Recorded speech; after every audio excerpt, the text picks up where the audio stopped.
Hi guys, AzureAce here and welcome back to another Dragon Ball Super episode discussion, where today I will be covering episode 59 entitled Protect Kaioshin Gowasu, Destroy Zamasu.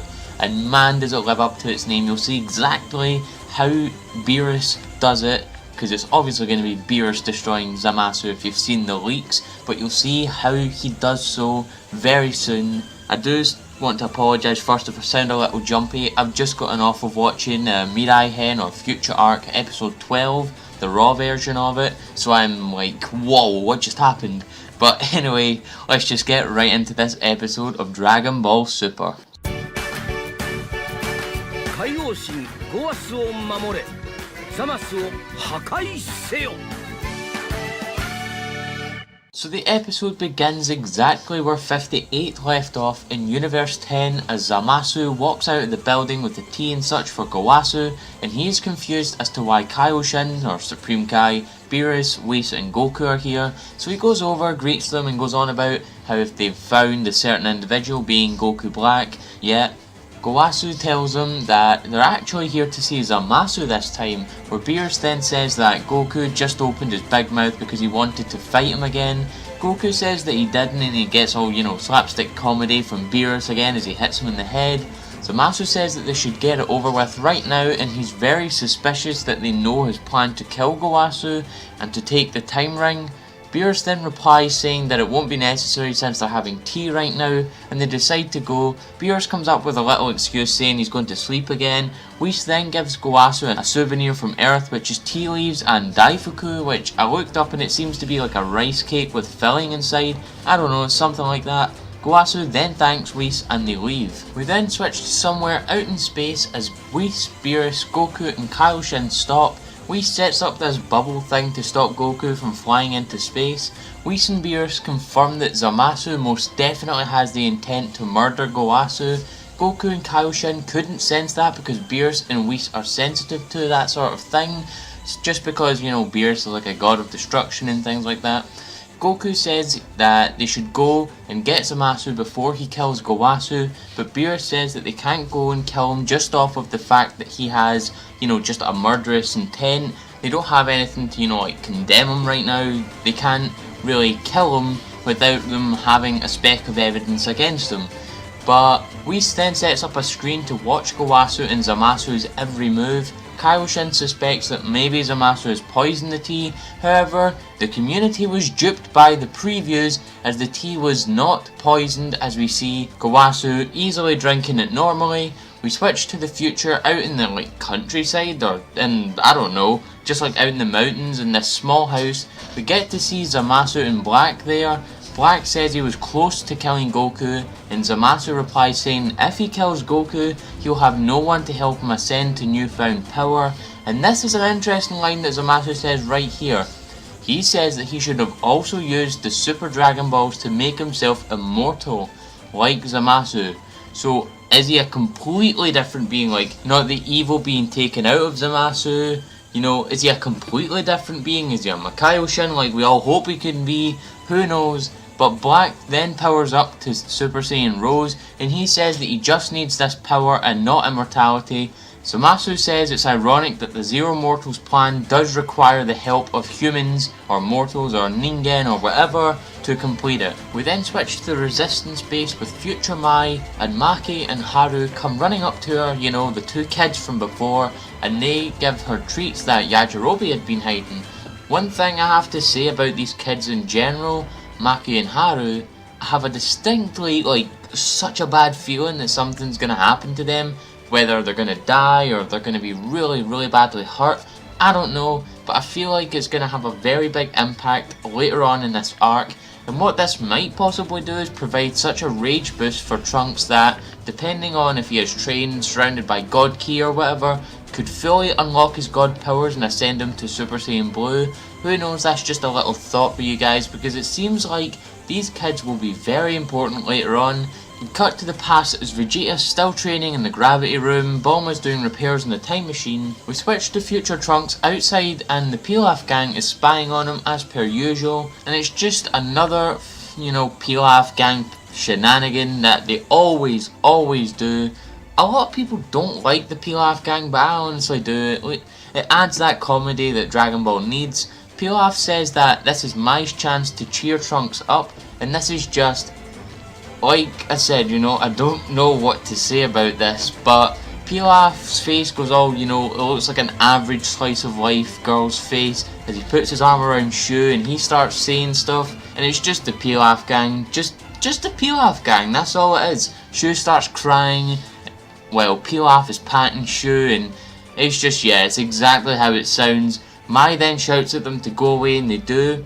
All this time, Kid Trunks has been sitting and he was listening to everything, and he was waiting for future Trunks, and he decides to go and confront him. Kid Trunks starts to get really angry at himself, which sounds really weird to say now. He says that it's wrong for him to be sad just because he get beaten by Black and Zamasu, and we really get to see the Vegeta side of Kid Trunks come out as he calls himself spineless and a disappointment for being this sad. He then says that future Trunks can't protect Mai, which obviously makes him lift his head. Kid Trunks then says that future Trunks must defeat him as he powers up into Super Saiyan. Kid Trunks then lunges in and gets future Trunks right in the face as he walks over to him, and very much like Vegeta says, "You call yourself a Saiyan?" As we switch back to Universe 10 with Gowasu eating the Daifuku, Kaioshin asks if Zamasu is really planning on killing him, where Beerus says he is. Goku's obviously getting hungry watching them eat the Daifuku, you know, as he does. Zamasu says he's reconsidered the whole good and evil thing that Gowasu told him about as he gets up out of his chair and walks behind him.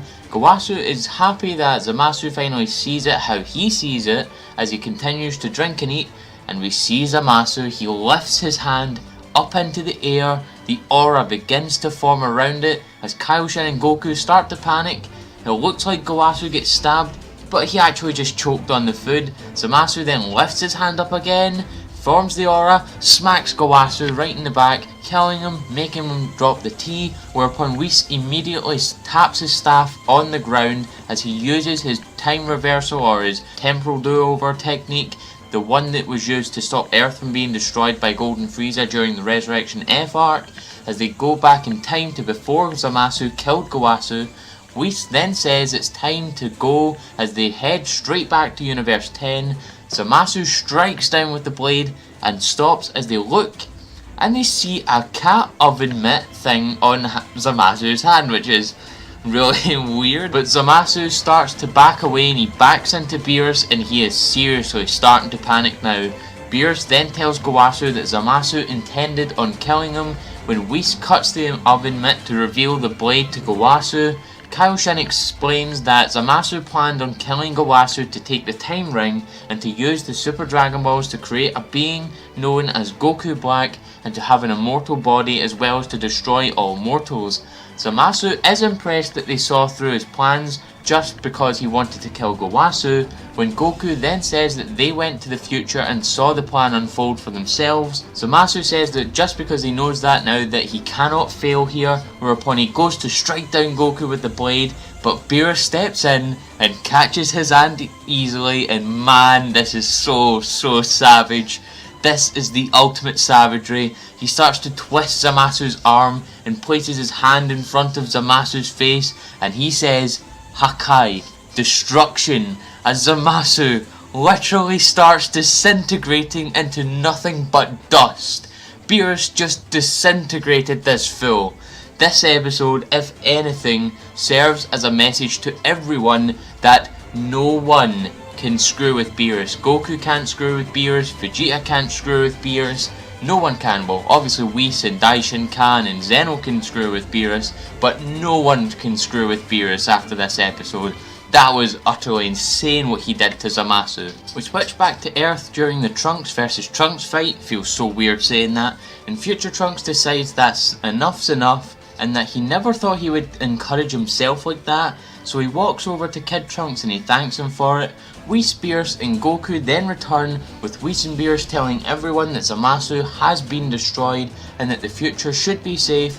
However, Trunks does bring up the valid point that when they defeated the androids in the present timeline during the Android and Cell saga, the future didn't change.